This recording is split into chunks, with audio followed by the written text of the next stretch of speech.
Hello everybody and welcome back to the Fortress of Solitude. Today we're going to be checking out The Ultimates issue 4 by Dennis Camp and Phil Noto. Reed Richards' Doctor Doom takes center stage this issue, and we dive into his backstory and how the man known as Mr. Fantastic became the Doctor Doom of Earth 6160. In a neat bit of creativity, each page of this issue is broken into 4 equally sized panels, each representing a part of Doom's life. So just for the sake of, getting the whole story and getting it in a linear fashion, I'm going to go through each panel on each page chronologically. And this begins with the top panel, which showcases the origins of 6160 Reed Richards, from early childhood to his meeting of Ben Grimm at university, then Sue and Johnny Storm. It's pretty standard Fantastic Four origin. They are scientists and astronauts studying a cosmic storm. Their project is put in jeopardy by the Maker, who in a really neat and very, very petty set of events is shown to use his contacts to make sure their mission doesn't get off the ground, and on top of that, he messes with Reed's math, so when they take off after hijacking the shuttle, they all meet horrible fates. I really just like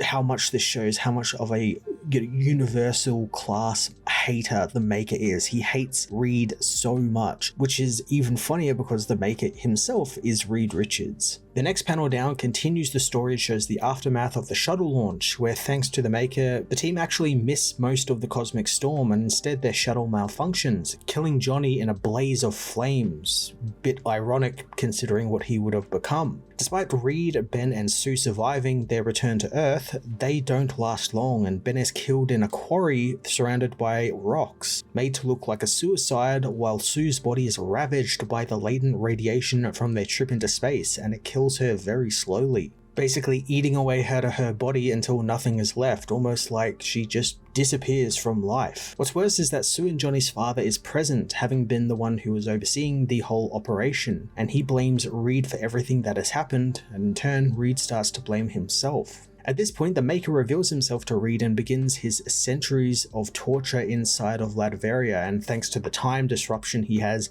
he can just make centuries seem like centuries, or in just a blink of an eye, he can make Reed experience thousands and thousands of years, so it's a horrible, horrible torture. Across this torture, we learn that Maker forces the man to adopt the name Doom, since everyone he needs is doomed and everything he touches is doomed. Maker horrifically scars Reed as well and experiments on him until he gives up, calling himself Doom finally and giving in to Maker and becoming his pet. In the third panel, we see Doom watching over the events of the previous 2 panels from Tony's little device that he would send out to the different heroes, reminded that they cannot travel back in time to these events just yet, and he cannot use the Immortus engine to do so. Of course, Doom is beside himself, building a weapon to blast the monitor and take his righteous anger and frustration out on it, and the desperation Camp writes here for Doom is just wonderful. He doesn't say a word through this entire panel, he just blasts, bashes and slashes the screen to no avail, and it's just so sad and depressing. He can't do anything to fix it, and he's trying to, but he just can't yet. Like, imagine watching your life back and you find out another version of you was there undoing every little thing you did, making you, slip on that piece of water or something on the ground, or, slightly moving your cup a little bit so it knocks off the shelf, just little petty things. And that's exactly what Maker was doing. He was doing such little petty things just to mess with Reed's life, and it just brought it all crashing down. And then now Reed gets to see that and see what the Maker did to him, and it's made even worse because the Maker is it's Reed. He's seeing himself do this, so there's a bit of like a self-destructive angle to it, where he himself is the one who is responsible for all this, and that's actually something we've seen with Reed done before in the classic Fantastic Four, where he is his own worst enemy at some times. He makes himself fail from time to time because of who he is, and I really enjoy that Camp put a spin on that through the Ultimate lens here. Despite all of this as well, it also makes Reed a great hero. Like, he is one of this world's greatest heroes, since even after seeing all of this, he wants to continue to fight and save his world and his people. And that's something that's very commendable. He doesn't want to give up, even though he absolutely could. Phil Noto is the one responsible for all of the art in this issue. He joins the book after doing a couple of covers, and wow, just Phil Noto's art's just wonderful. It fits these sad origins so well, and I adore the 4-panel setup. It's such a brilliant way to cover a large section of story, which we've mostly seen before, and not have it feel like a jumbled mess. The concept of the book being a loop as well that you can read through 4 times, so you read through the top panel throughout every page, and then you move through to the next panel, and the next panel, and the next panel. Brilliant idea, and it's just had such a huge smile on my face as I flipped through the pages, realizing what was happening. And more books need to be this creative with how they set up their story and their panel layout, because it's just wonderful. The final panel is all present day stuff, with Iron Lad finding Doom post his despair-fueled rampage in the lab from the previous panels. Doom actually confides in Tony a little bit here, revealing that he has a struggle with despair, and he actually has called it the negative zone, which is pretty neat and kind of fits in with that kind of grounded aspect the Ultimates universe usually went with. The negative zone isn't an actual,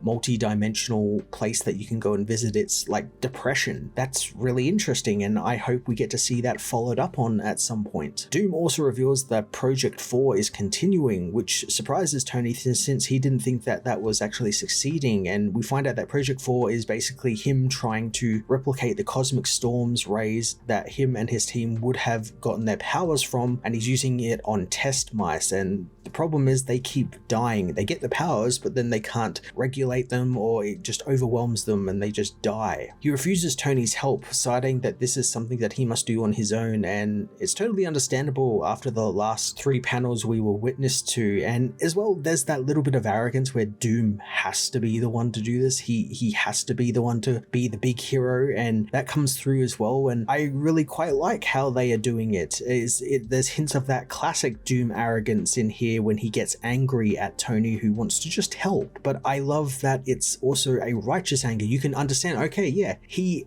absolutely deserves to be as angry as he is and as arrogant as he is, because he's the one who did all of this, basically, because he's the maker as well, and he's the one who can undo it, and he knows he can. He's just very frustrated that he can't seem to figure out the pieces that go together. As we saw when Hickman was writing him as well, we find out that this Doom isn't against sacrificing a few people if it stops something bad from happening to his world, and he's more than happy to do that on many occasions, and we've seen that come through in this character time and time again when Hickman was writing it and now when Camp is writing it. So I'm intrigued to see if that's going to lead to him becoming a full-on villain. Like maybe he doesn't succeed in making the Fantastic Four and it just drives him insane and he ends up becoming another villain. I also quite like how Doom confides in people, confides in Tony. This isn't something we usually see with Doom. He's very reserved and doesn't, let his emotions get the best of him from time to time. And I like that here that Doom says that without